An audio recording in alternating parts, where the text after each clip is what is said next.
A couple that came to me. They lived in a townhouse in Oakville and they wanted to stay within Oakville. And they said, Trev, everything is out of our price point.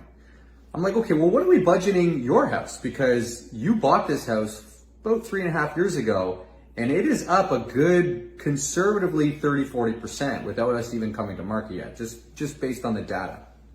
They're like, wow, okay. So we used that figure. I told them to go to the bank. Let's run the numbers. Get pre-approved, see what that number looks like. Okay, this is what you want to buy. This is what you need to buy that. They were approved for that. Next, you have to go through the monthly costs, right? It's not just mortgage. You have utilities, you have property tax, you have groceries, you have insurance, you have gas, car, maybe a dog walker, maybe daycare, right? There's other costs involved. So that monthly amount needs to make sense. If it does, great. What happened with them is we were able to list it, get the highest in the actual complex. They netted an additional $65,000 that they weren't even expecting. This is over expectations.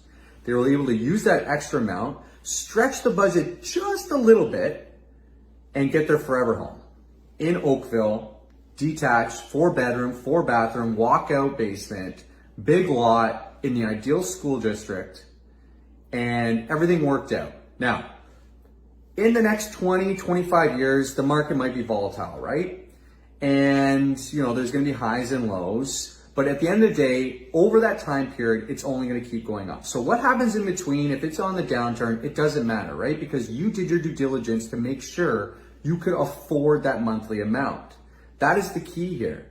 If you can't afford it and we're able to sell the property for what you need to afford it, you're able to make that move. So whether the market is at a high or low during that time, it doesn't really matter because you're in your forever home. You're enjoying that house.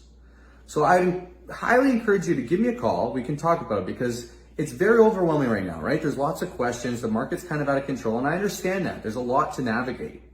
But if we sit down, we can take a dive at what your property might go for, what those numbers look like, and see if we can come up with a plan that makes sense because you might be surprised. In most cases, it probably will.